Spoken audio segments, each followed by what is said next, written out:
are the policy and procedures for these are the rules and procedures for the meeting tonight. The Planning and Zoning Commission is an advisory body to the City Council. The City Council will hold a public hearing and make final decisions on all matters before the Commission other than site plans and subdivision plats, unless denials or conditional approvals therefore are appealed. Please contact the City Clerk or the Community Development staff for details on council hearings. Applicants are given 10 minutes to present the request. Proponents and then opponents from the public are then allowed to speak in that order, which with each speaker allowed a maximum of 5 minutes. An applicant is then allowed 5 minutes for rebuttal. The hearing will be closed and the commission will then discuss and vote on the issue. All comments are to be germane to the item under consideration, and speakers are to maintain a courteous manner. Items listed on the consent portion of the agenda will not be individually discussed and will be considered for approval in accordance with the recommendation in the staff report unless there is an individual present or a member of the commission that requests that item to be removed from the consent agenda and considered separately in the public hearing agenda. The City of Des Moines is pleased to provide accommodations to individuals or groups with disabilities and encourages participation in the city government. Assisted listening devices are available for meetings in this room. To better serve you, please notify us at least 3 business days in advance at 283-4209 should special accommodations be required. Planning and Zoning Commission meetings are broadcast on Media Cable Channel 7.1 or 7.2 for customers with that service. Transportation for the City of Des Moines meetings can be scheduled to and from Dart Central Station at 620 Cherry Street. To reserve your route, please call Dart on call scheduling at 283-8136. Calls for trips will be accepted up until 5 p.m. of the day prior to the meeting. Please be sure to mention in your request that you require transportation for City of Des Moines meetings at this location. This notice is intended to comply with accessibility requirements of the Americans with Disabilities Act. All right, we've established that there is a quorum. And now, has everybody had a chance? The minutes were sent via email, and everyone has read those. Is there any action on the minutes of our? Move approval of those minutes. Thank you. All those in favor of the minutes of the November 19th meeting? 21st, yep. November 21st meeting, please signify by raising your hand. All right, are there any abstentions? And any noes? Okay, thank you. Those are approved. The consent item that we have tonight is item number 1, which is a request from Annette Holdings Incorporated for a vacation of a segment of a right-of-way south and adjoining the 6101 block of Southwest Leland Avenue to allow it to be assembled with the applicant's property to the south for future commercial development. Is there anyone in the audience tonight that wishes us to pull this from consent and hear this item? Seeing none, is there anyone on the commission that wishes to hear this? Okay, that item will stay in consent. Item number, no, not consent, but continued, okay. I do not believe there are any other items. I will inquire about item number 3, which is a request from Hubbell Realty for review and approval of preliminary plat on the property in the vicinity of 4500 Hubbell Avenue to allow subdivision of this property into 84 single-family development lots. Currently, this item is on the public hearing agenda. It's my understanding that perhaps the applicant is agreeable to all of the staff recommendations. Chairman of the Commission, Jason Manis, planning staff. Mike Ludwig had the last conversation with the applicant, so I'll need to defer to him Wasn't part of it. And I think the applicant can confirm, they have an approved PUD concept plan. The plat is consistent with that approved PUD concept plan.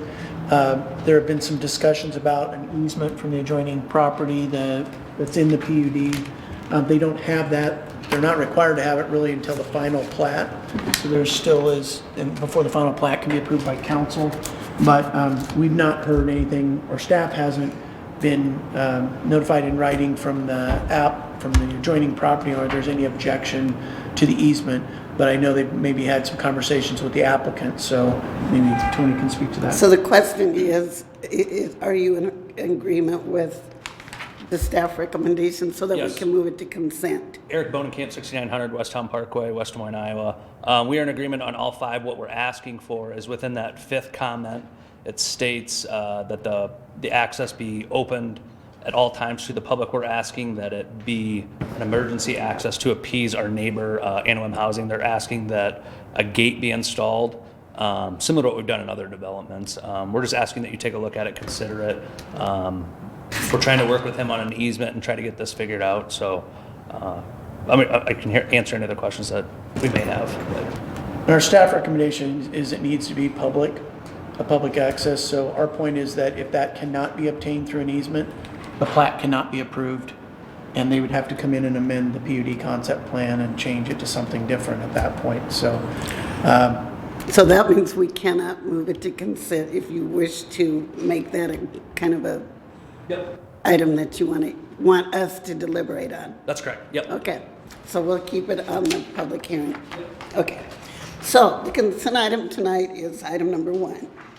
Is there any action for consent? Thank Move you. consent.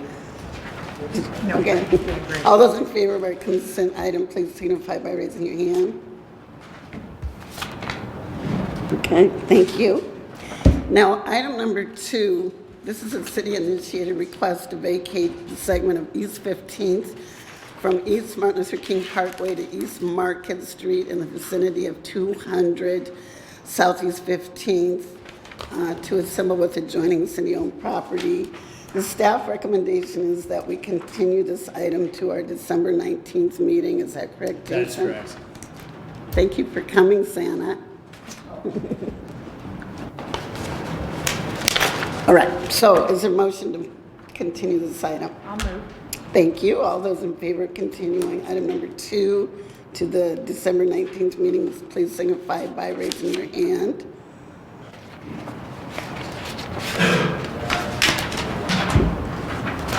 Rocky, okay. Item number 3, which we just heard from, so I guess, Eric, we can go ahead with, or Jason, I'm sorry. Yeah, I'll just give a brief presentation, and then Eric can come back up and we can talk a little bit more. Just make sure we're all on the same page. Arial identifying the subject property, this PUD amendment a few months back, so should be familiar with this. This is up on Hubbell Avenue corridor, existing multifamily development, proposed single-family development. We had an amendment up here for the union training facility recently as well.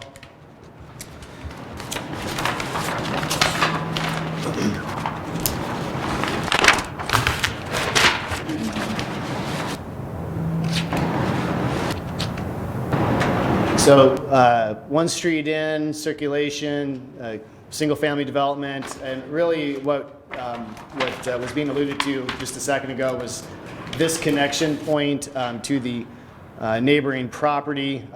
For fire code purposes, they are required to have a second means of egress into this development or out of it. It has to be far enough back. There's a separation calculation. I won't go into the math behind that, but the PUD that's on the books now had shown it being down here before this was proposed as single family. That wouldn't comply with the fire code separation, so it's been relocated here. Go ahead and jump to the recommended conditions of approval. Very standard language, just PDC comments. providing dwellings that comply with the PUD plan, 5-foot sidewalks, standard language, and easements if needed, some street tree requirements, very typical what you see. And then this is the one that was being discussed, and it was about how that access point or that outlot through here was to be provided and maintained.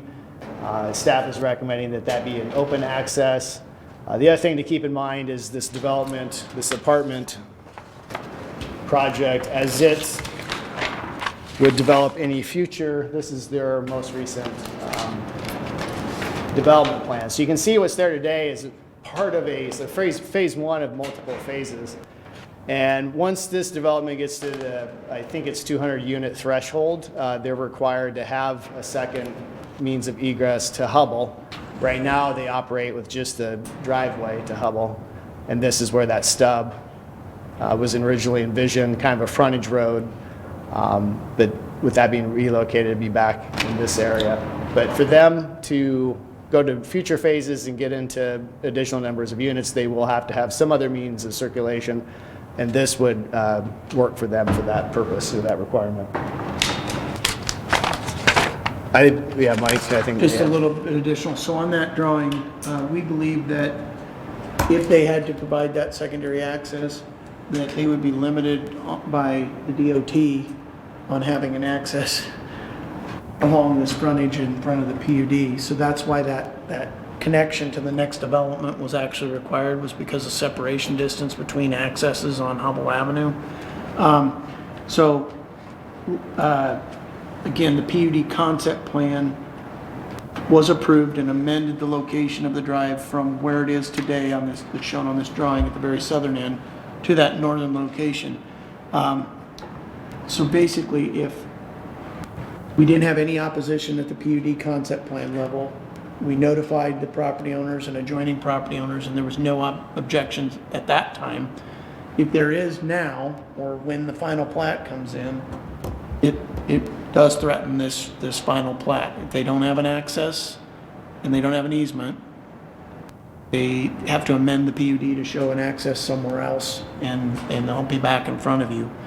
Our hope would be that the two parties can agree on an easement. But the idea was that this was a full movement, cross connection between the properties, not a limited fire lane in our reviews. And that's the way staff has approached it from the very beginning of the PUD concept. Thanks.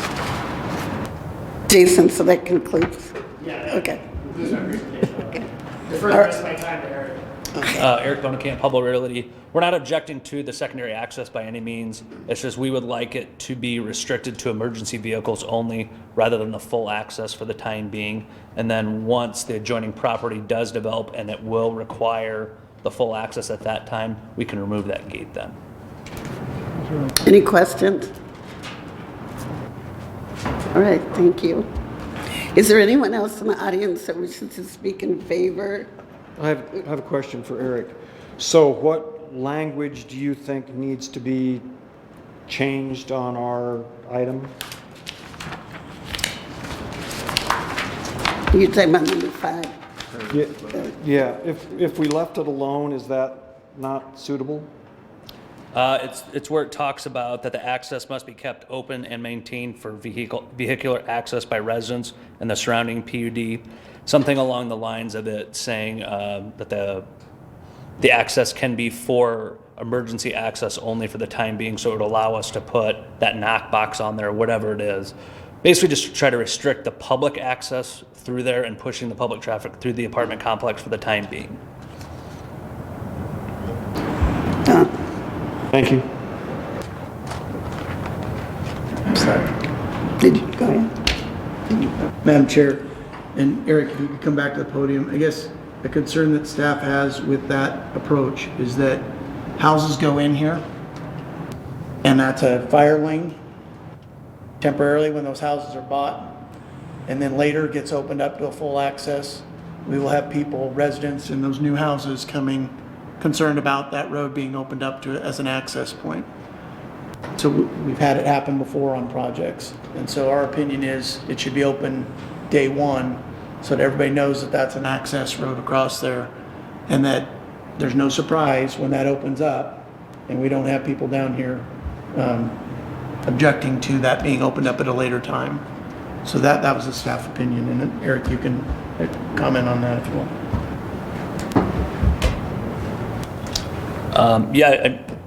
At the end of the day, what it comes down to is we need to be able to get comfortable with acquiring an easement from Anawim for this property in order for us to close on the land. If we can't get anywhere with Anawim and their needs for a gate there, we're not going to be able to move forward with this project at this time. So we're going to continue to try to work with Anawim as we work through this. But as of right now, they've requested that we install a gate on the eastern side of that access.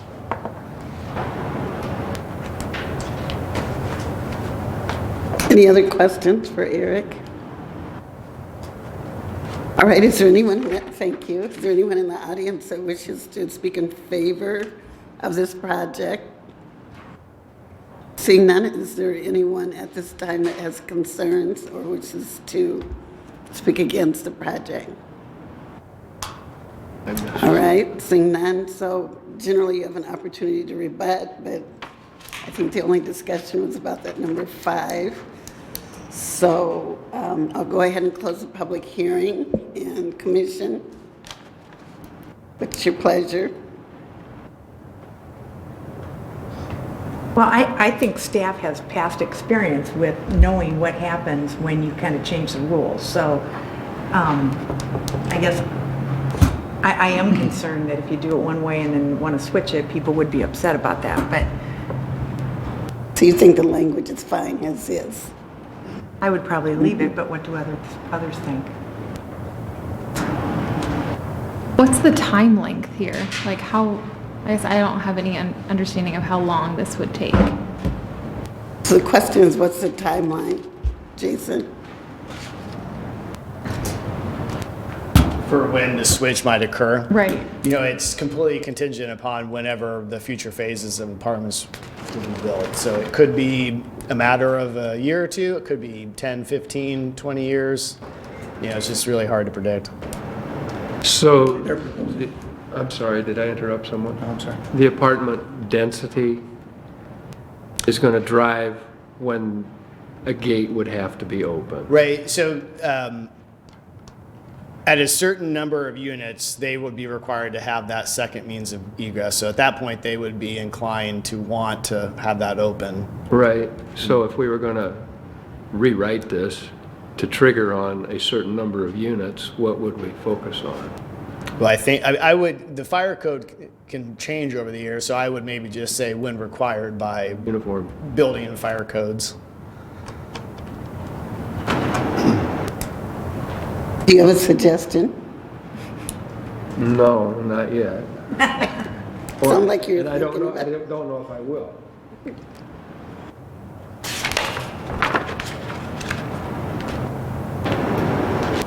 Well, I guess I had a question too, since we're kind of thinking through this. So what would be the difference of saying on that number 5, the provision of the details of the plat to the satisfaction of the permit and development administrator? Is that where you're speaking to those number of units? What qualifies as a satisfaction? What would be the This would be satisfaction? the review of the current preliminary plat. Right. If we are setting a trigger for down the road, this plat would be recorded, the final plat be done. It'd be, the other project would be coming in and creating new units that would trigger the need for them to have it. So, so satisfaction of the permit, this is just really our review of the preliminary plat that's before you today. So it has nothing to do with the Right. number of units or? Right. I guess what you could do is if you struck the second part of that and just let it be staff satisfaction, we can maybe continue to work with them and see if they get anywhere with Anawim. And I don't know, Mike. I think that Okay. if you changed it to that, and then if council, when the final plat came in, wanted to have the flexibility of allowing the easement to be a emergency access only, time. I guess that wording would allow for that option. Our hope is that they can get the agreement prior to the final plan. So delete after the last comma. After the comma. After, Does that make sense to you? After planning administrator, just a period. Yep, I'll move that. right. There we go. Okay. So the motion is to approve the staff recommendation, items 1 through 5, with a revision on item 5 that the sentence would read, provisions of details on the preliminary plat describing the purpose of the outlot and maintenance responsibilities for outlot Y to the satisfaction of the permit and development administrator, period. That's good. Okay. All those in favor, please signify by raising your hand. Like it's approved. Thank you very much. Okay, now we're ready for item number 4. This is a request from Clampett Corner for an appeal of the administrative denial of a site plan, 4337 Park Avenue site plan on property located at 4337 Park Avenue to waive the requirement to remove the western driveway access as part of the redevelopment of the property for restaurant expansion. Chair, members of the commission, Jason Van Essen, planning staff. Quickly, aerial identifying the subject property, the notice boundary for the site plan. And then I have a clearer aerial. It's on the corner, George Flagg Parkway, Park Avenue, kind of irregular shaped, existing restaurant building that's under new ownership and new restaurant. Photograph of the front part of the property. This is the kind of the subject area of why we're here today, because as the chair noted, this is an administrative site plan, so this would have been one that wouldn't have required any commission action. However, we came to one point where we weren't able to come to agreement between staff review and the applicant. Show the site plan. So building, parking lot expansion. There's 2 driveways that are there today, 24-foot wide, and then 33-foot wide driveway. Our requirements or standards for a commercial driveway are 24 feet. The point of that is to control vehicles as they come and go, so you don't have multiple vehicles trying to exit a site or enter a site causing conflict. It also is to limit the amount of space that a pedestrian on the public walk has to cross. That's the premise behind the requirement of 24 feet. We'd ask the applicant to adjust the site. Their preference is to leave it at 33 feet, excuse me. And so that's why we're here before you tonight. So we are recommending that you uphold the decision to deny that part of the request. And then should you consider approving it, I would make sure that you include in your motion that they satisfy all administrative comments. Just make sure there isn't any misunderstanding. Okay. Any questions? Thank you. All right, thank you. Applicant, is the applicant with us tonight?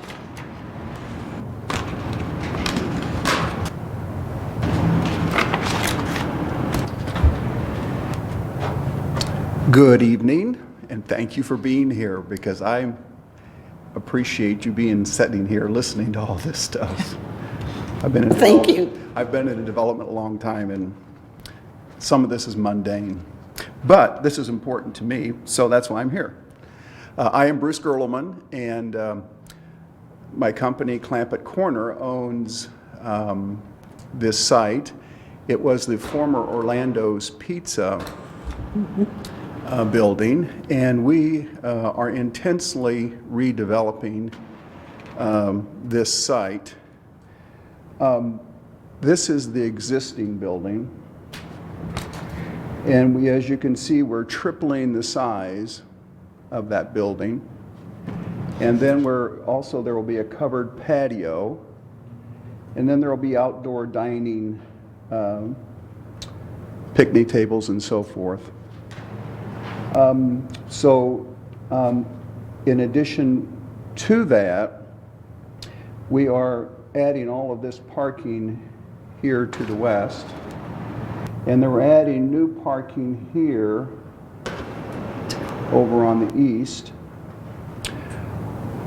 Our new grease interceptor is right here, as is required when you bring all of this up to code. We are bringing the entire site up to code, adding a new 4-inch water line, sprinkling all the building. And as a part of all that, we're going to be very busy. My average restaurants serve around 3,000 to 3,500 people per week. Many of my guests are in the construction business. If you come to our restaurants over the noon hour, you'll see a lot of construction workers there, as there are a lot of other people, but they drive really big trucks. Not little Mini Coopers, not many Mini Coopers. So when the staff has recommended that what I'm asking is to just maintain my existing driveways. They've been there for over 50 years. And my neighbors, let's see, let me get the,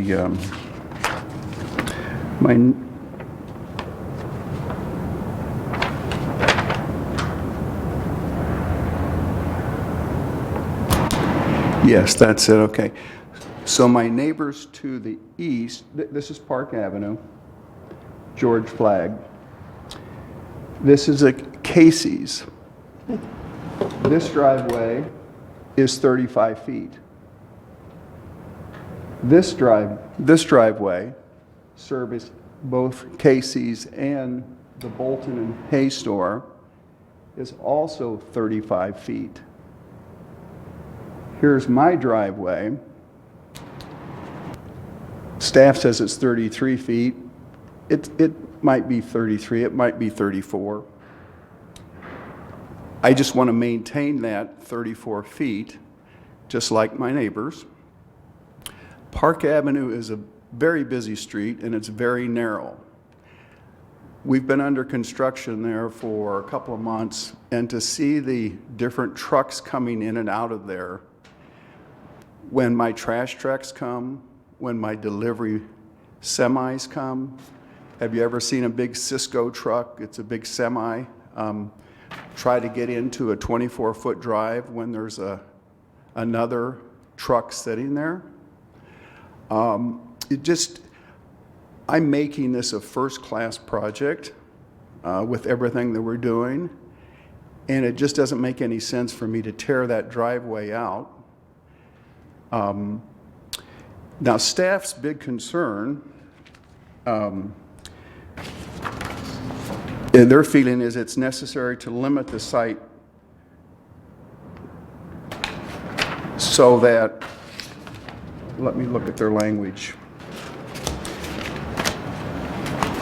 to limit the number of vehicles that can simultaneously turn onto Park Avenue.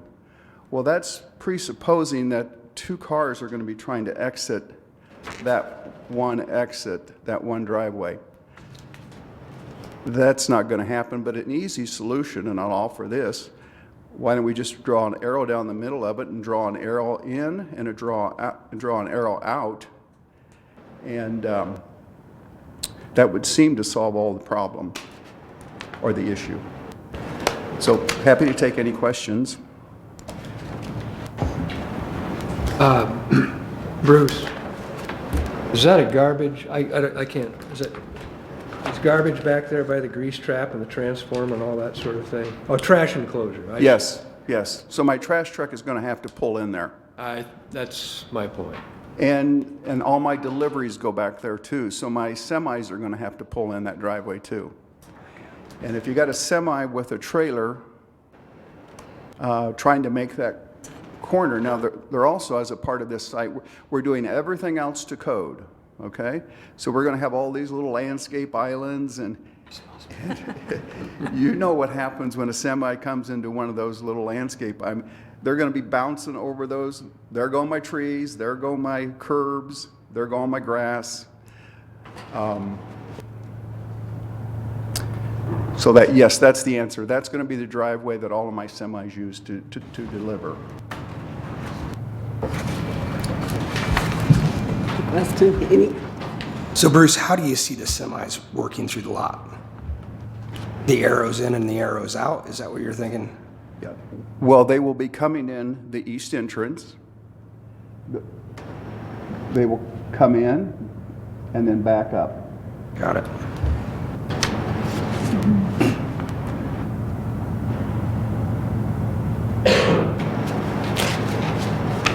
Okay, any other questions?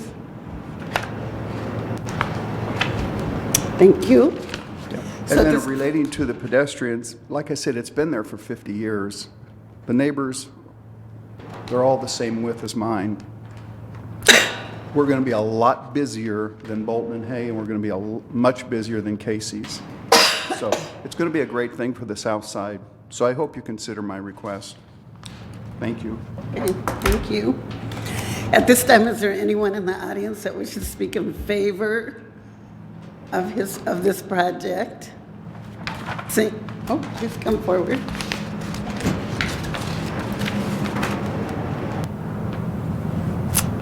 Good evening. My name's Marion Riggs. I live at 4301 Park Avenue in the Park Trail Townhome Association.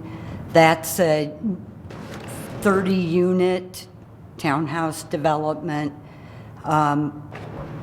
inhabited primarily by people my age or older.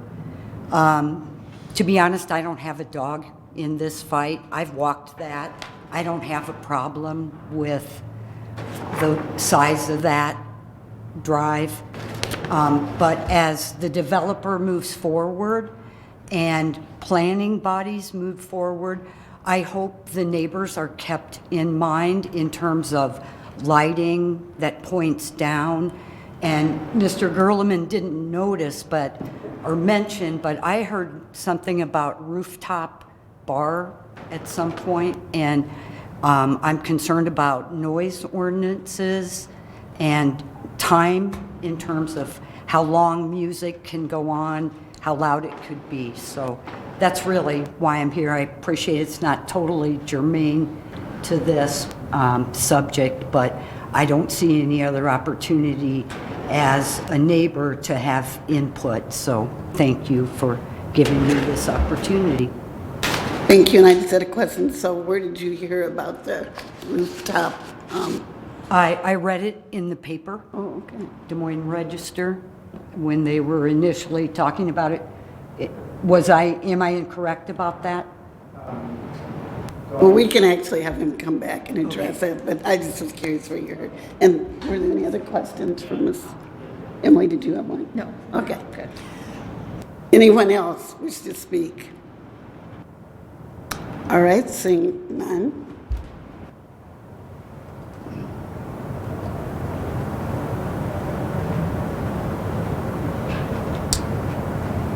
There is no rooftop bar. What about music or outside music, or do you plan to have live music? I don't have live music in any of my restaurants right now, but I don't want to preclude that. If we do have live music, of course, we'll be very aware of the concerns of our neighbors, and would never want to infringe on anyone's rights. So we would follow all of the ordinances if we ever do have live music. There will be an outdoor patio, but it's going to be on ground level. Thank you. Any other questions? All right, if there's none, I'll close the public hearing. Commission, what's your pleasure? Well, I'll give it a try. I move we grant the appeal. I think there are two compelling reasons. One, the Casey's store next door with the extra wide driveway that hasn't inhibited Mary's walking, so far as I can tell. We don't have a report of traffic and transportation that the Casey's 35-foot wide driveway is creating all kinds of traffic problems, and it's been there for a while. So that's the first reason. The second reason is trucks. I mean, I don't know how you get around that. I guess the third reason is we're essentially grandfathering this driveway piece in, which has been there for a long time. So I would move that we grant the appeal with the balance of the site plan to be in compliance with all administrative review requirements of the city's permit and development center.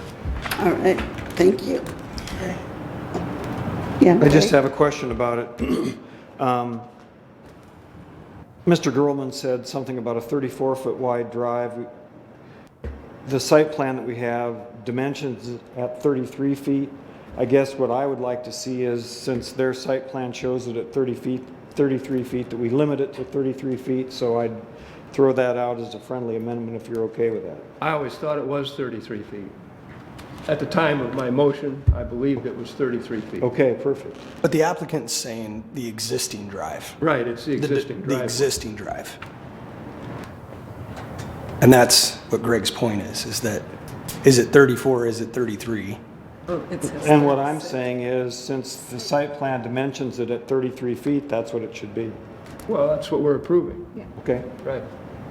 I think it wasn't the 34, Mr. Grillerman said he thought it might be, but That also could have been a measurement taken at the taper, but Right. not at the throat, which the site plan would be at the throat. okay, so no friendly amendment needed. No friendly amendment needed. So the motion is that the commission grant the appeal with the balance of the site plan being in compliance with all administrative review requirements of the city's permit and development center. All those in favor, please raise your hand. Any objections? Everybody vote, I didn't, okay, thank you. I just needed to abstain. Thank you, so one abstention. All right, thank you very much, thank you. And I can tell you, 2 people on the south side are looking forward to the barbecue. Maybe more, I don't know. Yes. Item number 5. This is a request from Calusi Construction for another administrative appeal denial of the plat of survey submitted for property in the 5600 block of Southeast 27th Street, currently described in Outlot Y in Prairie Hills, Des Moines Plat number 1. Chairman of the Commission, I'll show you a aerial identifying subject property, the notice boundary, and then a clean aerial.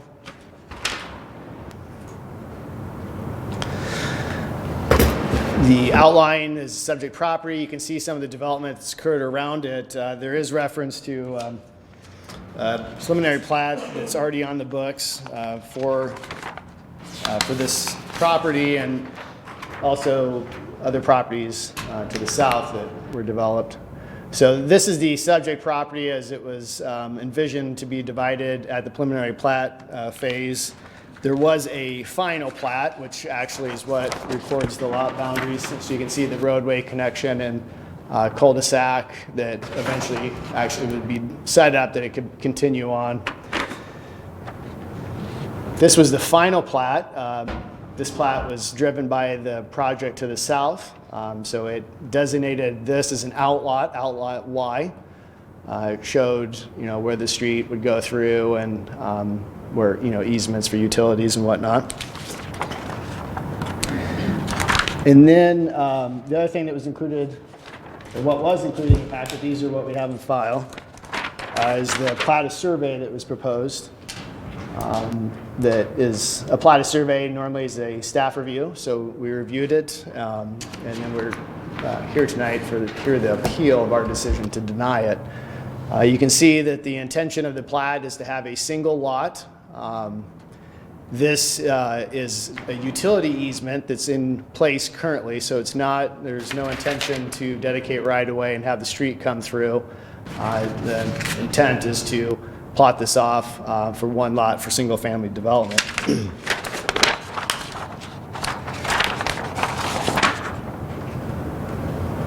part of what we do when we look at plats is we look at the roadway network, we look at logical connections. Where does it make sense? How does it fit into the rest of the area around it? And I wanted to just show this to you because it's easy just to look at those plats that I showed you and get really focused in right here, but just see where the property sets in the kind of broader area of where, you know, road stubs are left over here that, you know, come through, and that dead end and that preliminary plat was envisioned to come through and connect up with that, and you have roadway here, you have roadways here. So anyway, just keep in mind kind of the broader roadway network that we looked at and thought about as we reviewed the plat. The criteria for reviewing the plat, we referenced it in the staff report. Chapter 106, City Code is the subdivision ordinance. And two of the things that we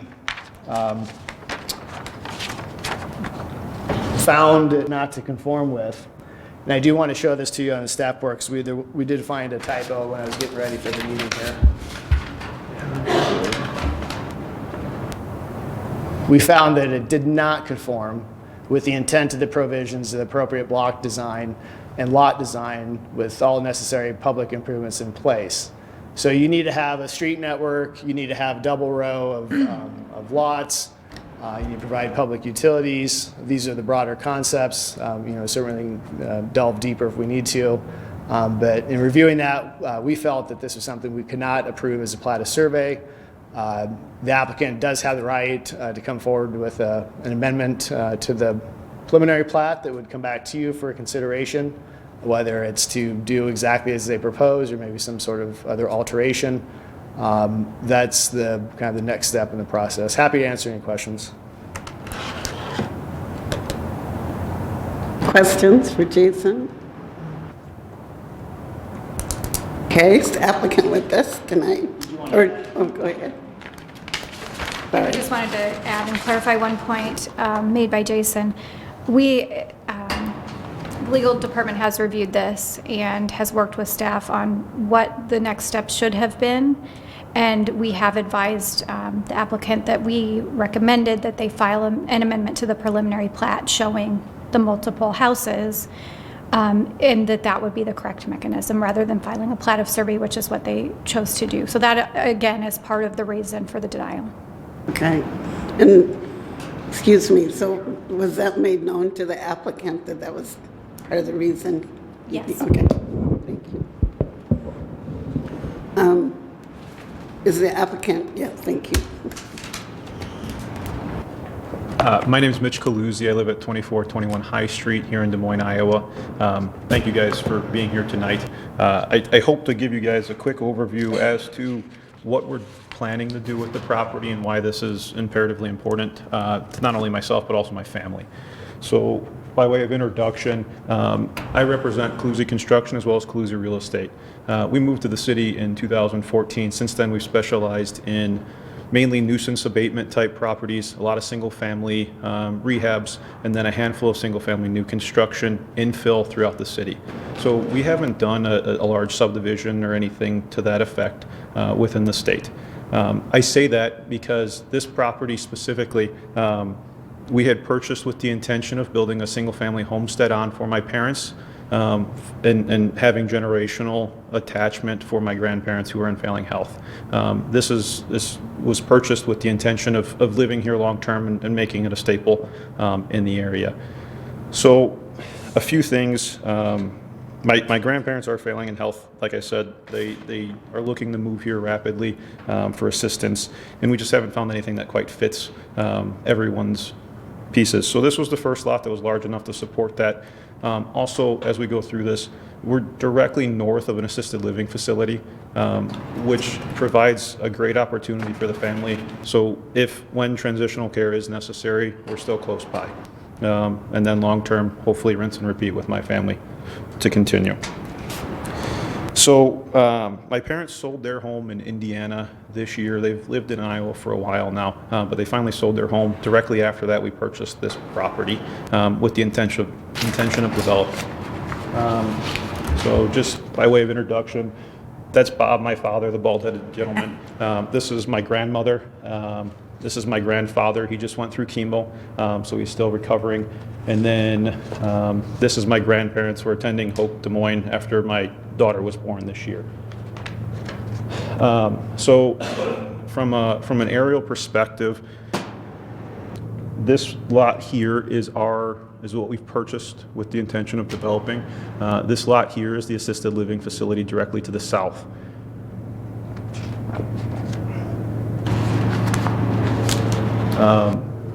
Rotate this.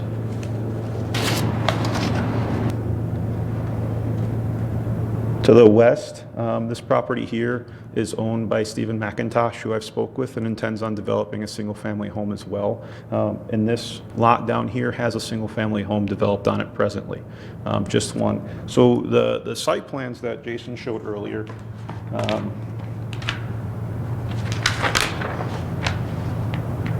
these have all been amended on the west side here at this point. So these units to the south have been combined and developed as a single-family home, and then these units here, to my knowledge, are just one lot. So the northern lot here, city would like, they mentioned a street reference plan. City staff would like to see an east-west road punched through here. However, the adjacent parcels, I don't see supporting it. Hopefully Steve's here to speak. Perfect. So Steve's here as well, so he can speak for himself as far as their intentions. But from talking to neighbors and other folks in the area, this has been a dead-end road now for over 10 years. They're used to that. They're comfortable with that. There's no reason for them to see that changing anytime soon. Same with the nursing home or the assisted living facility to the south. They're used to the very low traffic load. So our hope was to develop from the south side a road access. And just one quick note. Before we purchased this, I did meet with staff at the desktop. Everyone reviewed this with us. It has an existing zoning of R180. So our understanding at that time from staff was, hey, it's already zoned R180. I don't see a reason why we can't put a single house on this without any change. I was told that it probably wouldn't be a popular opinion, but that there shouldn't be a stop for that.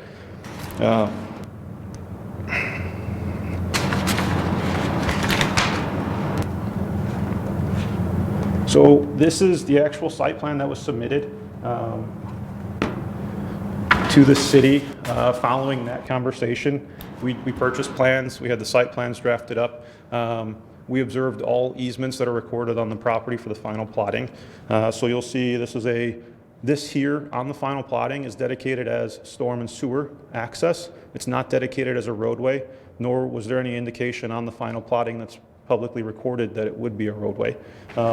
We've also observed the public utility easement to the west, and we've stayed outside of all setbacks that the city had placed on this property. So we are positioned within all of those places. Just one more comment. So this property is surrounded by a tree conservation.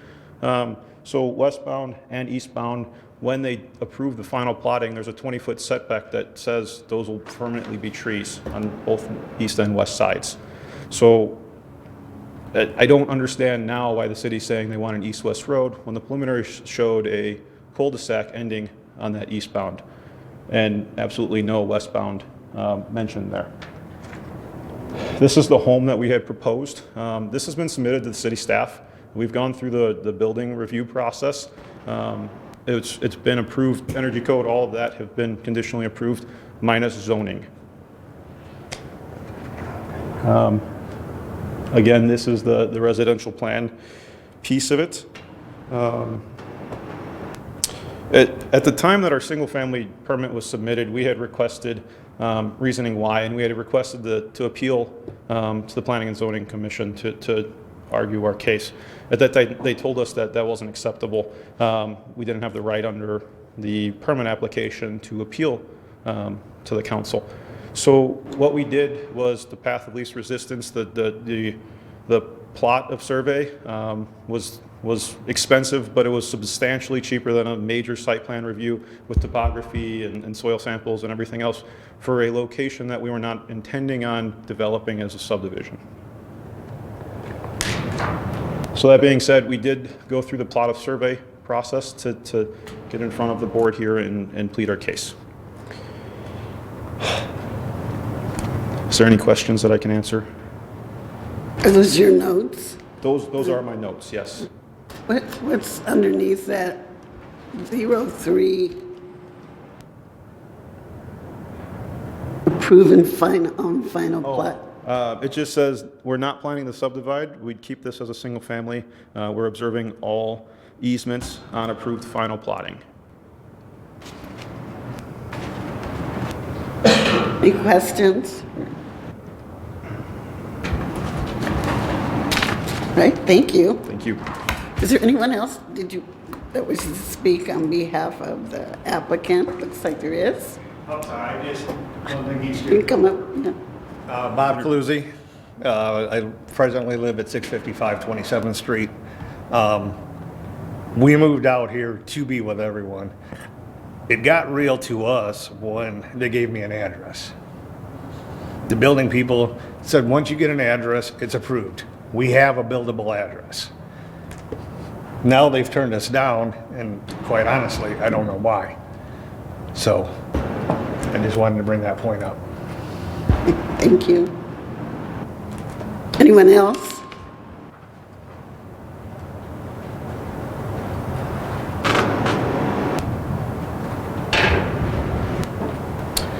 Hi, my name is Steve McIntosh. I'm here with my wife, Christy. My current address is 5410 Southeast 29th Street, which is not adjacent to the property, but my wife and I have purchased an adjacent lot in 2015, and we're just getting started to go through the filing for the permit. We are wanting to put a single-family house on it. I wanted to come here and just kind of render our support for Mr. Cluzy. I don't know Mr. Cluzy. I reached out to him maybe a week or two ago when I got the notice about the administrative decline because we have an adjacent property. Not going through this process before, I had no idea what that meant. So I reached out to him and kind of found out he wanted to build just a single family house on that lot. I guess I just wanted to say I'm supportive of that because I get it. You know, some of those lots out there are beautiful. They've been that way for a while. There are a number of kind of dead-end streets. My wife and I are kind of in a similar situation where we have a 4-acre adjacent parcel that we hope to put a single-family house on. And I just wanted to ask that you consider Mr. Cluzy's request. And I'm kind of hoping I won't be back here in a couple months, honestly. It's a good experience. Thank you. Anyone else? I'm sorry, Mr. I have a question for him. Jason, can you find a map so he can point to his parcel?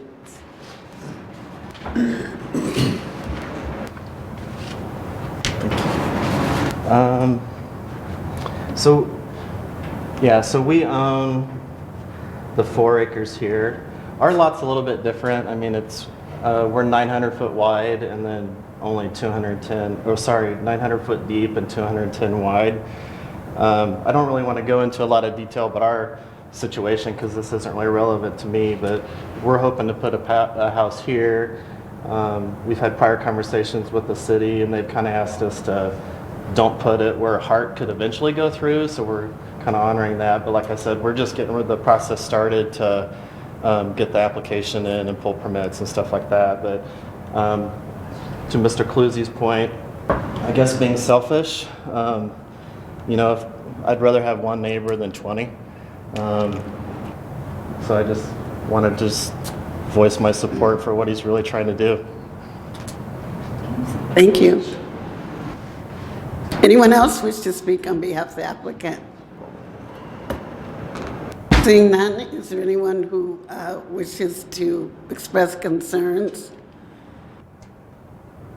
All right, seeing none. Usually this is a point where you could come back and rebut, but it seems like you have supportive neighbors, so I'll go ahead and close the public hearing. Commission, what's your pleasure on this one? Jason, have we had feedback from the neighborhood association? I haven't received any communication, and then we don't have anything, any cards or letters that I would have passed around if we had something. Okay. I had a conversation, that's my neighborhood's out there, with the neighborhood president reached out to me, and he has some concerns. One, it's commonly understood and supported that Southeast 27th Street would become connected when the development started in this area, and also that utilities would be brought into the area.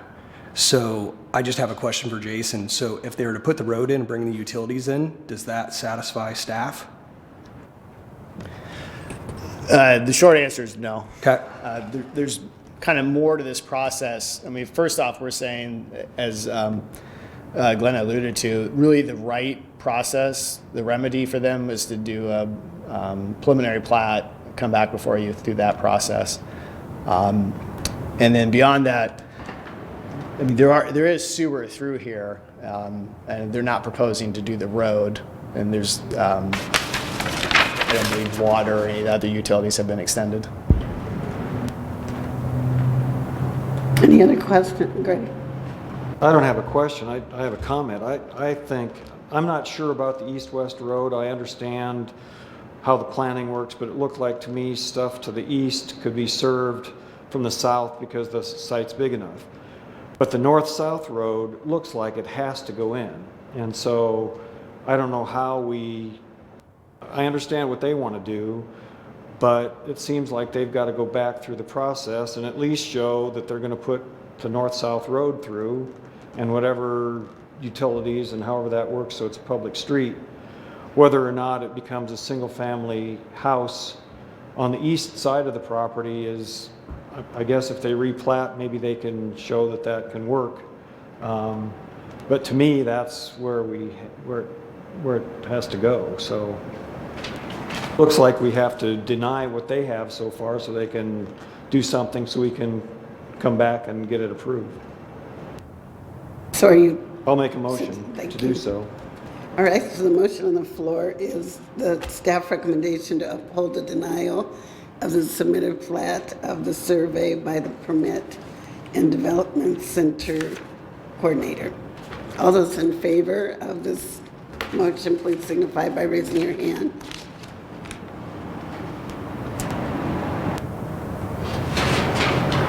Thank you. Any abstentions on this one?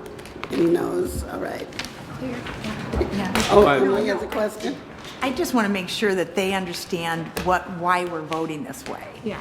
So, Jack, go ahead and I talk think about it. No, you go ahead. No.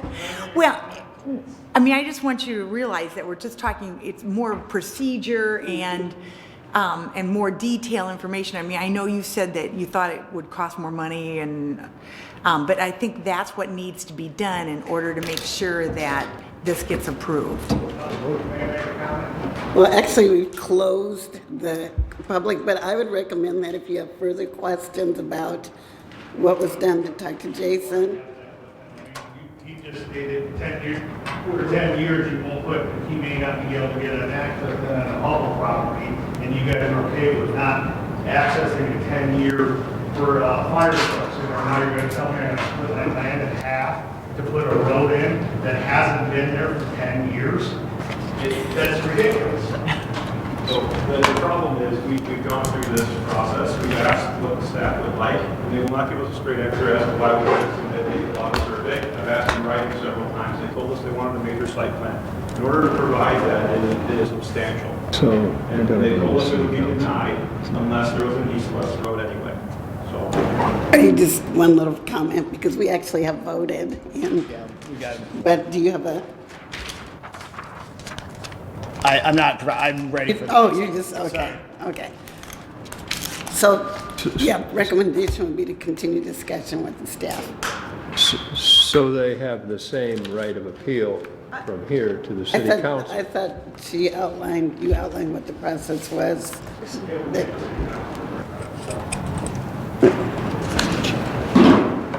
She can tell them. Sorry, Jason. That's okay. Yes, there's a right of appeal of this to city council, so always, almost always. With that said, I don't think that staff is going to change the position that we've taken, which is that they need to do a preliminary plat amendment and have that go through the process. Thank you. Okay, we're ready for item number 6. This is a request from 3750 Grand for review and approval of the following regarding property located at 3750 Grand Avenue.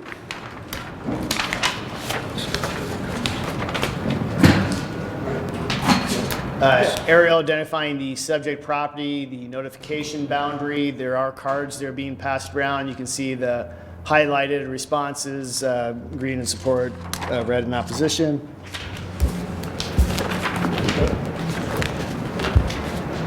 I have a cleaner aerial identifying the existing church building. You can make out the 2 wings that are proposed to be retained and incorporated into the new project. Sanctuary tower portion of the church would come down and generally be the location of the proposed mixed-use tower. I'll show a couple of photographs and then I'll go ahead and get their drawings out. Front of the subject property looking towards the west from along Grand Avenue. This is 38th Place looking north, so the subject property to the right. This is the southern boundary of the property. So next picture I'll show you is from back into the parking lot, looking back. So this is kind of the southeast part of the property looking north and west back towards the church building. And then Greenwood School to the south of the property.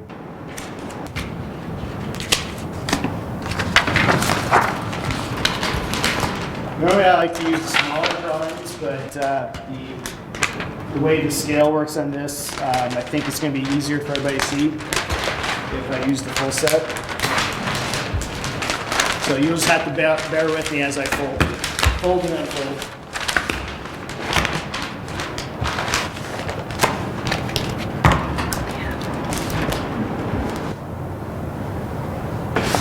So this is a PUD rezoning. PUD conceptual plan it's a conceptual site plan. We're not at the full engineer drawing level of a site plan or a PUD development plan, but at this stage things are supposed to be fairly thought out, generally identified where stuff that would be located, such as landscaping or stormwater management, but exact species and count and stormwater calculations, those things come with the PUD development plan, which would come later. So the 2 wings of the historic church tower, 2-story base with the structured parking and some common space, outdoor pool area, and then the small patio area. What you're seeing here is actually elevated. It's on top of the base of the building, so the base comes out. This would be patio space for units that are in the 6-story part or tower that comes up. The guest parking up front, the main entrance to the building here.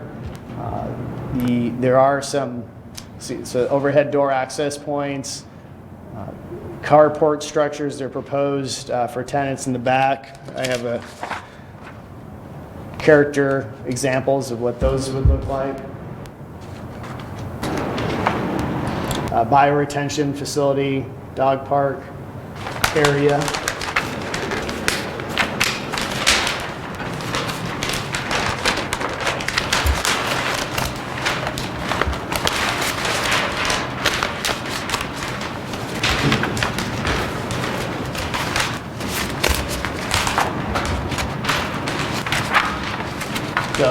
Front facade towards Grand Avenue. See the remaining elements in the new building behind. This is the south elevation.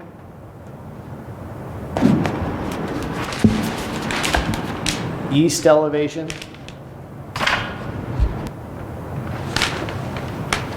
And then west elevation towards 38th Place. Just a couple things to hit on. When the agenda was first put out, the applicant, so let me take a further step back.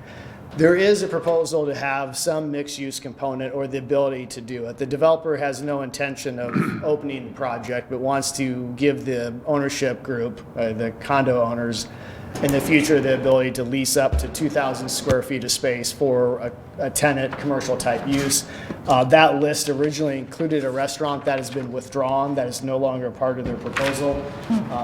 The uses that could potentially be permitted in up to 2,000 square feet of space would be business or professional office, studio or instructional services, assembly or library or cultural exhibit. So wanted to hit on that.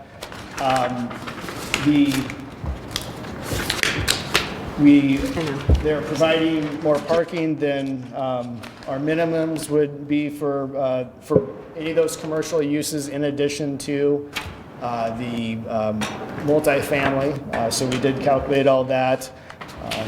The other thing that we spent a lot of time on in the staff report had to do with setbacks and the height of the building.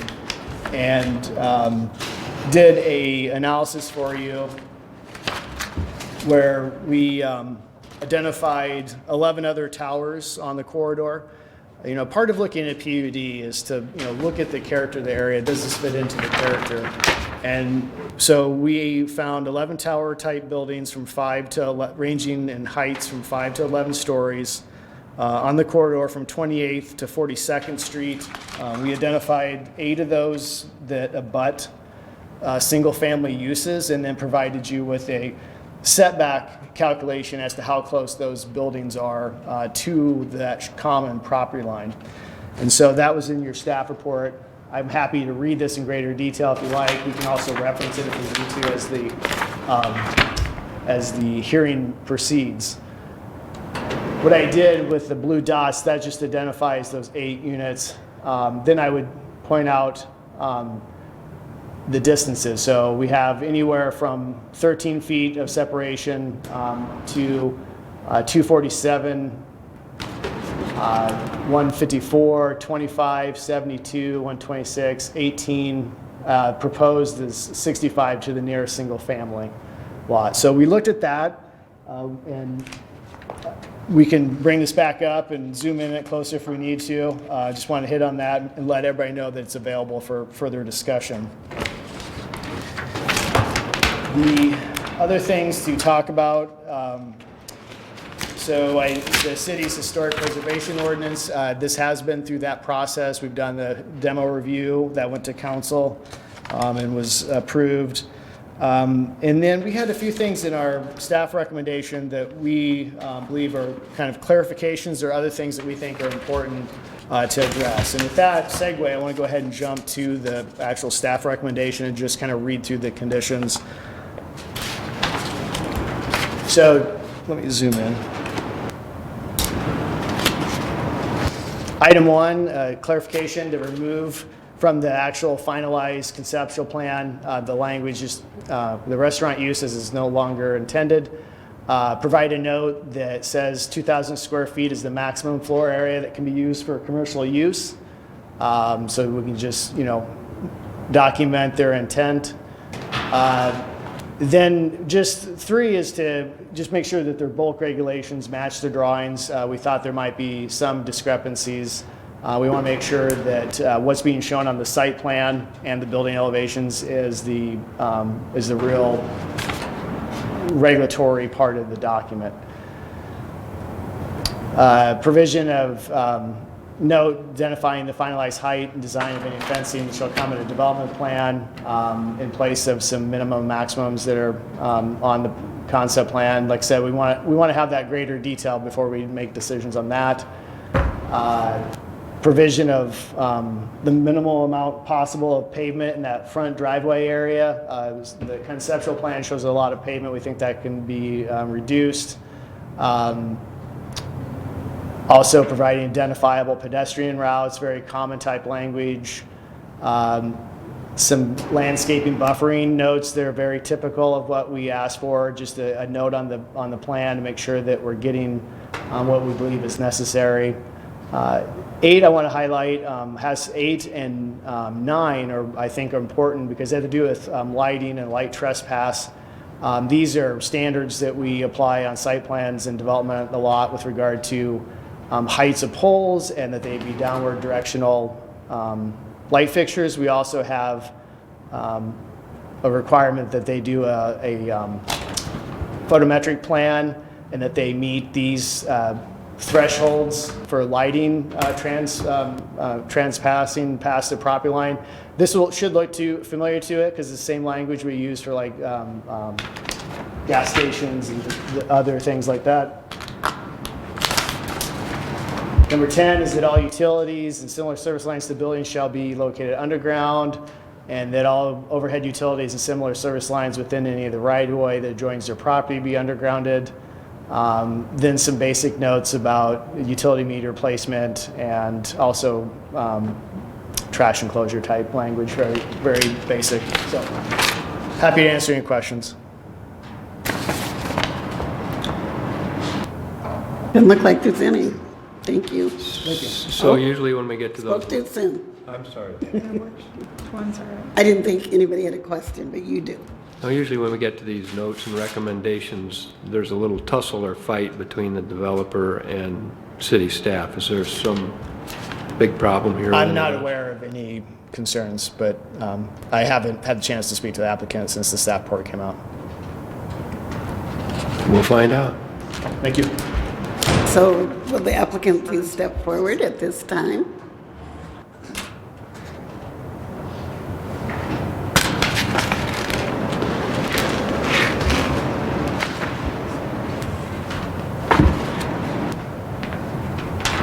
Hello, my name is Kate Miller, and I work for Harry Bookey, and Harry and Pam are looking to develop this site. With me is Brad Hartman from the Hartman Trapp architecture firm, and we're real excited for the project. Since it has been taken to the market, we've seen a lot of demand for condominiums that match this description, so we've been busy. And happy to answer any questions that you do have. Specific to the staff recommendations, the very last question that was asked, we've not had a chance to review, as Jason indicated. So we just have some questions on the utilities and just clarifying what that ask is so we can fully understand that recommendation. So I think what we want to know is, are you in agreement with 1 through 13? And perhaps I did this sort of out of order. We have questions about items 10 and 11. Light? So 10 is pretty straightforward. That just means service lines to the buildings. We're already going to do this, but need to be under the other 11 would be if there's anything, any overhead stuff in the right of way that adjoins your property. I think off the top of my head, it would only be 38th place, maybe. I don't know. I don't remember if we actually. I don't think you have any power lines on ground. I think you have. I think it might be a service line to a street. Yeah. That would be something you'd need. Yeah, the only challenge we have. Could you step forward to the mic, please? That's okay. So Hi, I'm Brad Hartman, Hartman Trapp Architecture. And your address? Our firm is 1011 Locust Street, and it looks like there's sort of a daisy chain of lights that go down 38th from that spot. So we just wanted to meet with Mid-American and you and understand that scope from on 38th Street. Okay. Well, and the other thing to keep in mind is the development plan will be coming back through the public hearing processes. So if it came to be an issue, we could also try to address it then. Okay. But you could. I think you could just also offer the satisfaction of the city plan administrator if you want to make the language a little open enough that. Just on these two? On item 10 and 11? On item 11, just add satisfaction of the city plan administrator, then that. Yeah. Keep working together. Okay. Otherwise, you're in favor of all the others? Yes. Okay. All right. That's good. Any questions for? Thank you. Oh, I'm sorry, was there something else that you wanted to add to? Okay, thank you. Is there anyone else in the audience that wishes to speak in favor of the project? Seeing none, is there anyone in the audience who has concerns, or please step forward and state your name and address if you would mind. Sure, thank you. My name is Jason Palmer. My wife and I live at 417 38th Place. We're the property directly south of that project. Okay. And look, we have many concerns, obviously. Want to know, has anyone been there? Anyone been to this address? Because I urge you to go, and you can sit on my deck. You can sit on my deck and look north and see how close my house is to this property. And that's my big concern here. It is very close. There was a graph that was put up about other setbacks. I wish I would have had that. I actually asked Mr. Ludwig, and he was helpful about whether they were going to find that out. And in an email, he told me staff has not and will not calculate the average setback distance between apartment complexes and condominium buildings to the nearest residential homes within the city limits. Well, that was done apparently. I would like that graph so I could take a look at it, because I don't want to compare it necessarily, because you have to understand this building is going to run east-west, and these patios are going to look right on my deck, right? It's going to just look right on my deck, right on my backyard. And as I understand... How close are you? I mean, can you guess, you guess or? Let's see. Like maybe from... My property line... 65 feet from the Okay. top. Okay. Lot line? I mean, our lot line's a butt, right? And so at least from what I have been provided, the 110 foot tall portion of the building would need to be set back a minimum of 100 feet from my north lot line if it was a normal R3 zoning. But under the PUD, they're asking for 65 feet. It's 34 feet difference, 34 feet closer to my house, right? For the 113 portion, no, for the 123 foot tall portion of the tower, it would need to be typically 113 feet away from my house. They're asking for 89 feet. That's 24 feet closer to my house. Think about that.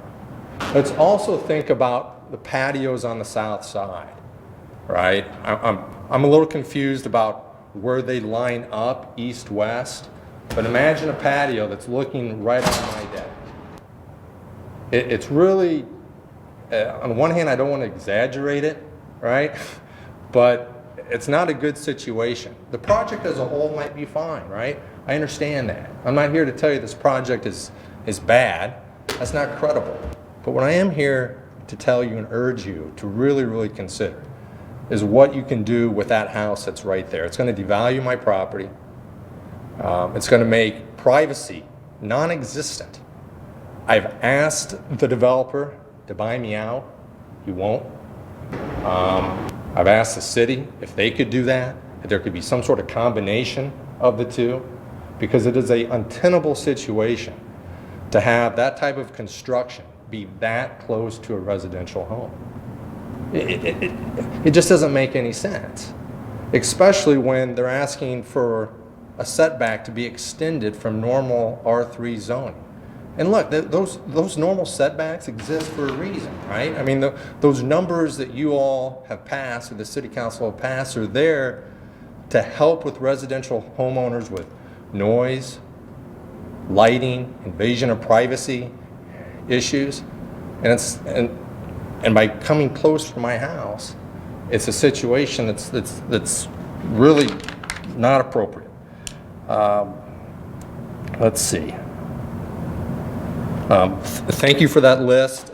Again, I want to be, there's some on here that's 126 feet, 154 feet, 247 feet. The Summit House, I just Googled it. It's a 4 or 5 story building. I don't know where that house sits. I think that's always important to note. Where does that residential house sit compared to the apartment complex that they've put on this graph? Because mine, again, is going to be right there in line to these floor-to-ceiling windows, patios running east-west.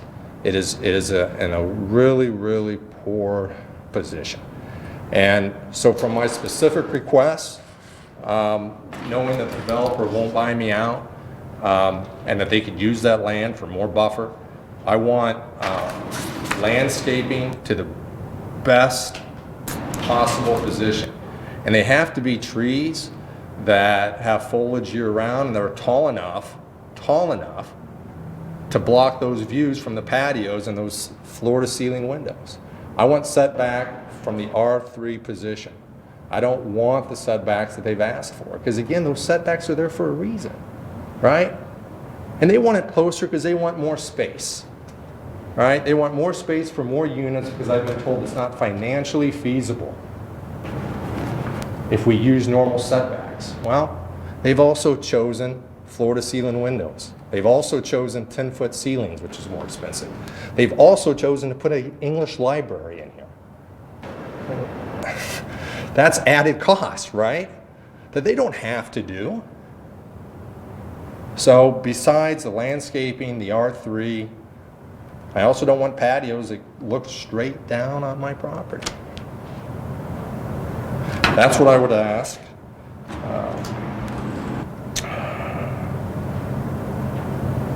I think that's it.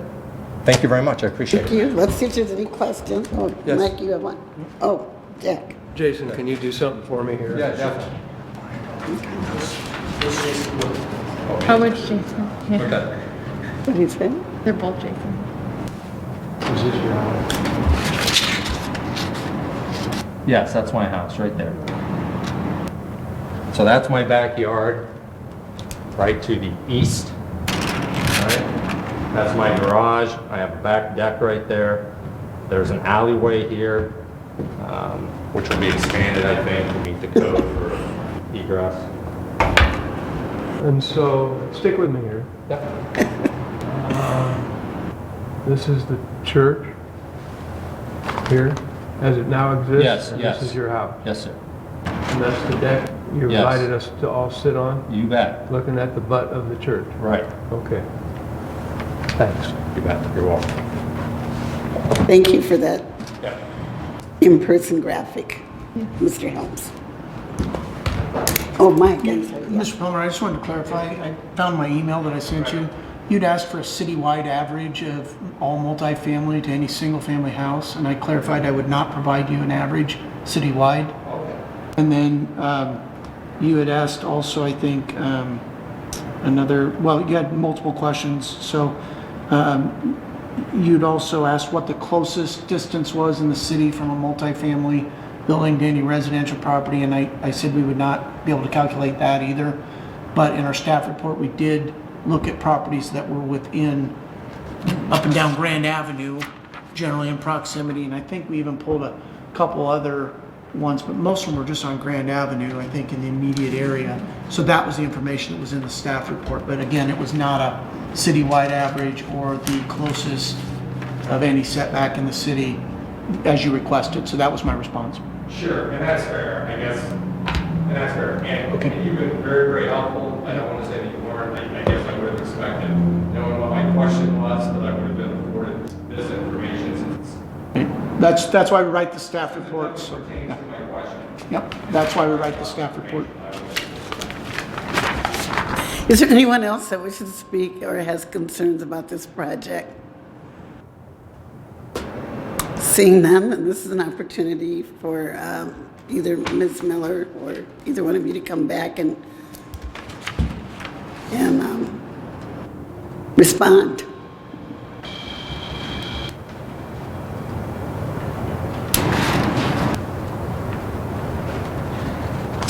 I'm Brad Hartman again, Hartman Trap Architecture Studio. I'll just give a quick overview of kind of our decision-making process for this, and it actually started 7 years ago. This particular developer lives in the neighborhood and is going to live in this building, and it's always been a vision of theirs to retain really as much as the church as possible and to build the most sensitive piece of architecture that they can on the site. And one of the things that you look at is when you decide to keep the courtyard of the church and the two wings of the church, which is 50% of the square feet, that pretty much means that's where the front of the building is going to start. And so what we did was we looked at the original 50-foot sanctuary building, which is actually 12 feet away from the property line as it exists right now with an old alleyway. And we looked at, okay, so at 70 foot was the narrowest we could double load a building, and it did stretch it out east-west long. But keep in mind, it's to the north of all the development, so there's no shadows or anything on it. It's never, we're not going to block any sun or anything. And so we looked at then how close we could get the building to be on Grand Avenue. And instead of 12 feet, we were able to take the parking to 45 feet and the tower to 65 feet. And we looked at other buildings around, and we were right in the average of it. So this is a very typical condition. And then we looked at, there's no line between the alleyway and the house to the south. And so we pulled 8 feet away from that so we could heavily landscape that with evergreens. So we feel like we've really, not only is the property, I mean, we're making a better condition for it. And the design team really feels strongly that that's the case. So it's not going to devalue. It's actually, we're putting the nicest tower in the city right there. So it's not going to devalue it. Do you want to talk about like the landscape a little bit? Yeah, so in that 8 feet, we are, and meetings went on with Jason. We're doing evergreens all along there. And Sure, that's it.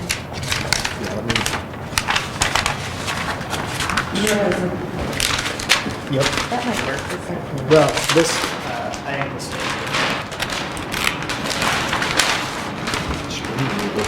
So maybe about how yeah, right now, the alleyway is right at the edge of the property line. And so we've worked with the city and with the fire marshal, and we're pulling it to the north as far as we can. So we get a nice boulevard of trees all along there. And then along the backside, actually, we're able to take away almost 50% of the surface parking.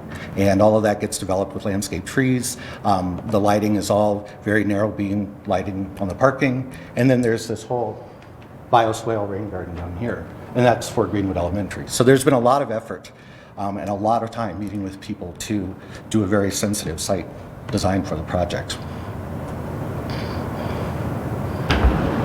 I'm just making a simple observation, trying to follow along with satellite photos of what exists. Are you saying that, I think you are,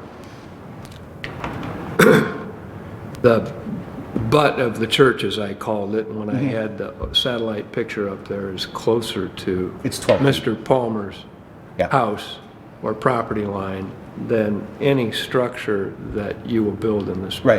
Right, it's 12 feet, so we're taking, and that's a 50-foot tall stone back into a church, so it's not a minimal thing at this point. So we're taking the two-story parking to 45 feet, and then the tower to 65 feet. So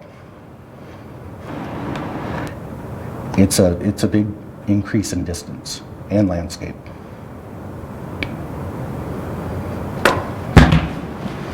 Anyone else? Commission have questions? So again, if I'm looking at this plan here, then the one that we have, sheet 2 plan map, that, yeah, it might be right there. You might have just said this, and I was looking at the satellite, but the alley is kind of going to get filled, as it exists now, is kind of get filled with trees and that. Yeah, about half of the alley, because it's an old vacated alley that's. And ingress and egress is moved, that roadway is moved further north. Right.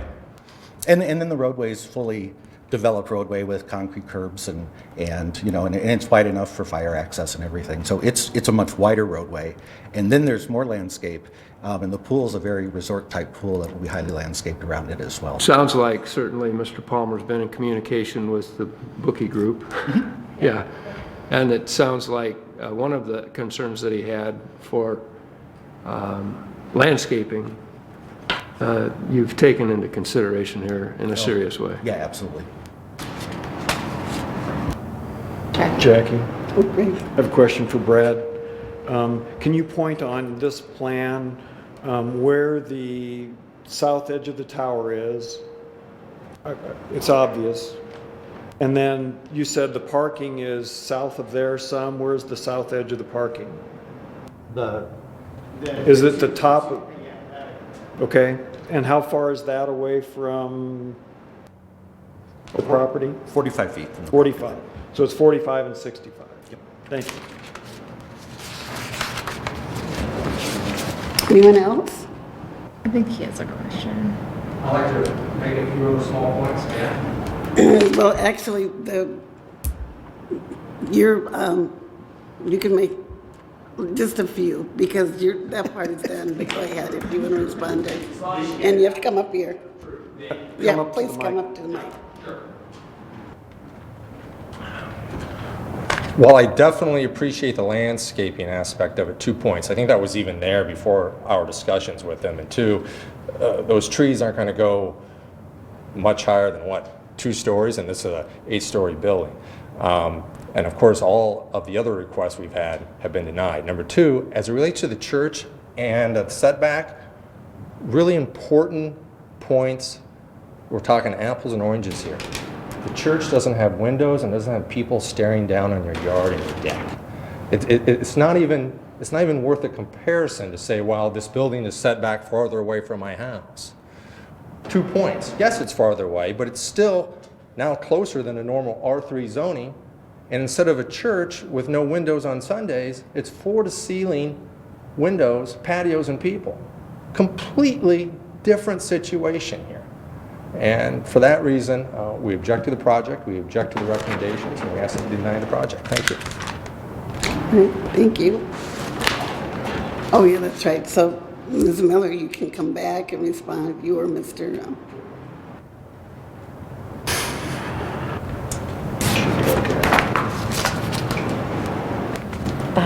Kate Miller again. We started this project and we've taken all the input from the various city departments. We've met with the neighbors, we've met with all the neighborhoods that are adjacent. I feel like we've made a lot of changes to our plans as we've learned different input from different pieces, and including the input from the Palmer family. I've sat with Jason and Courtney and said, ask me anything, and have been very open about what our plans are for this project. The condo tower has windows in it. I don't know how you avoid that necessarily, but also I think when people are standing and looking at their view, they're going to be looking out over Waterworks Park. I think they're going to be enjoying the view from a trajectory. That's my opinion.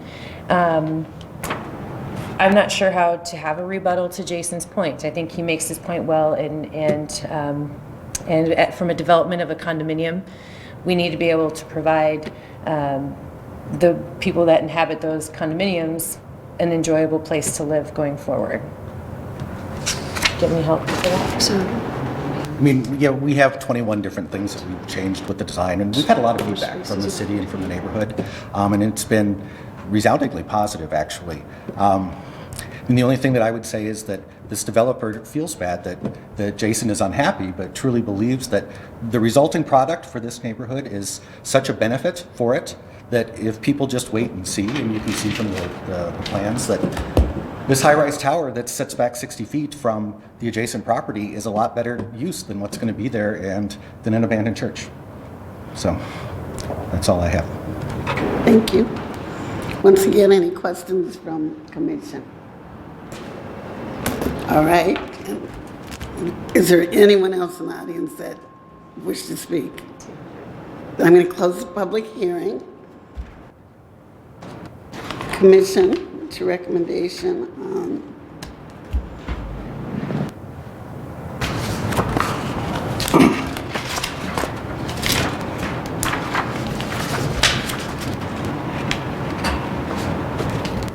I don't have a recommendation, but the people in the condo complex don't exist yet. I think Jason makes a very compelling concern about being a taxpayer and a homeowner in this area. And I feel like the project at this point is saying, hey, we've thrown up some pine trees and that should suffice. And with that being said, I think that, you know, the setbacks, Jason makes a good point with the R3, and that there needs to be more work done to make Jason satisfied.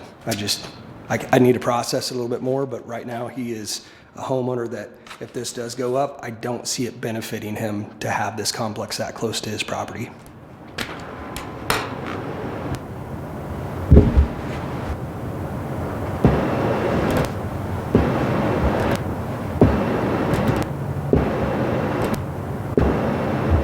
Anyone else?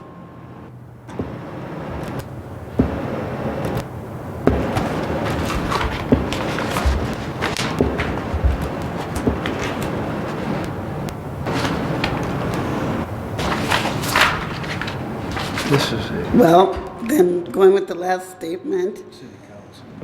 So Rocky, are you saying that you would, if offering a motion, would deny any of these items? I think there needs to or- be more discussion between the homeowner and the applicant before it moves forward, is where I'm at. But So you're I'm open. I'm not necessarily making a motion. I'd like to hear more discussion from my fellow commissioners. Right.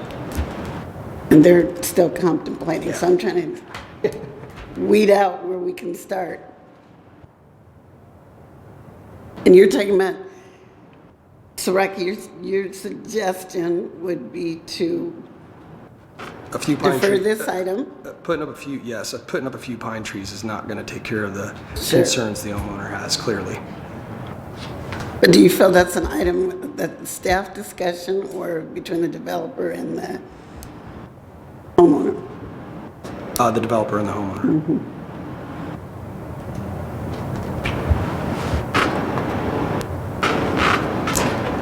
So with people, two people with more experience, do you think if they went from 43 feet to 100 feet, still, if they're that high, don't you think that he can still look down into his yard?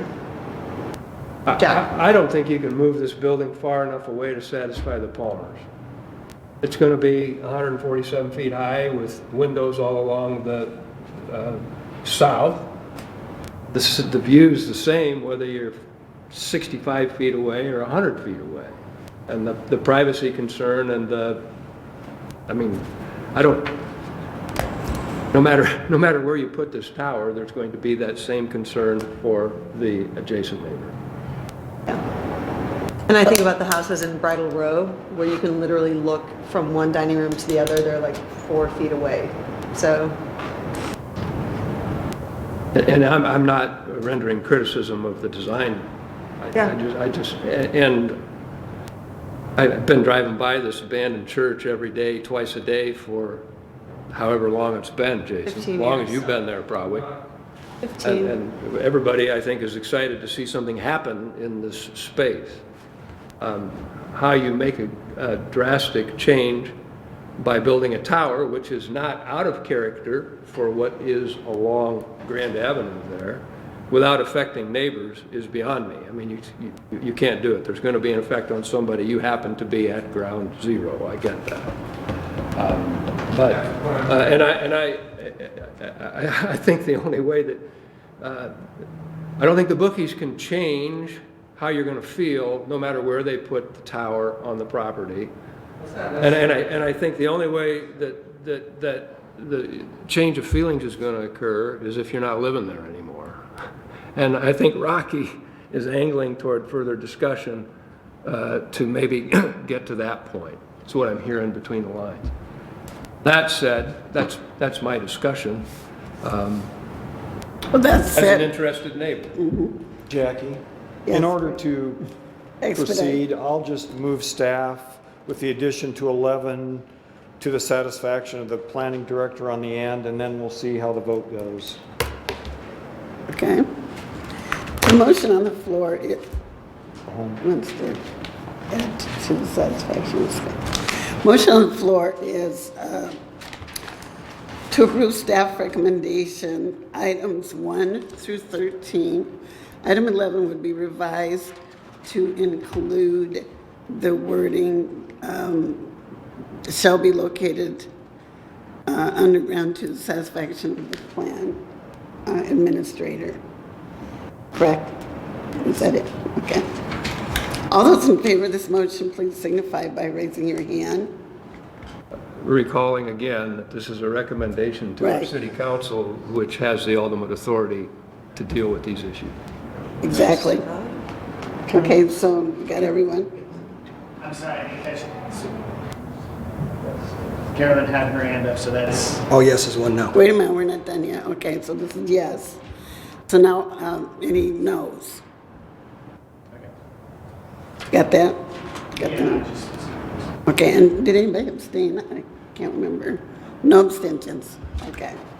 So the motion carries. So yes, this now goes to back to. 1 second. I voted for the, I believe it was 7-1, is that correct? 7-1, with Rocky being the one. I just want to confirm there was no land use plan amendment required as part of the rezoning, so it was a simple majority vote of the commission. If it was a comp plan amendment, it was 8 minimum votes, so there was no comp plan amendment as part of this, so this will go on to council, and it would be a simple majority vote of the city council at the time they consider it. And could you give Mr. Palmer the information about council, when you go to the council? And provide dates for you when you go to council and that sort of thing. all right, thank you. That concludes our night. Mike, do you have anything for reports? No, just thanks for your patience tonight. I think you saw a prime example of like when streets aren't constructed tonight, even though it's like expected in the future, that over time, we start to see people are not expected to go through. And so we'll continue to have discussions like that. The other thing is that, you know, I think we probably should do, I'll propose some additional maybe discussion about kind of the goals of our comp plan. Beautiful home was proposed tonight, but 6-acre lots in urban Des Moines is not following our comp plan. And so we really need to be looking at what we're looking for lot sizes and residential to be able to pay for services in the city for the future. So as you consider those types of projects in the future, make sure we're looking at those things. So thanks. Yeah. And then as a reminder, so Emily, you agreed to be on the nominating committee, and am I down here? Will. Oh, Will, okay. So we need to meet like in the next few weeks so we can have it on the agenda. Is it January that we have to vote by? February. No, I thought it was effective in February. Replaced with the new little girl. Well, I just wanted to get with people before the holidays. Well, anyway, I'll try to get with. I know. Will just plan to meet. Are you going to be here mainly through the holidays? I'll try to get with Will, and we'll try. I'm out of town tomorrow through Wednesday. Okay. So regardless of if we have to do it January, we'll have our committee met. Our committee will meet. Thank you, everyone, for attending.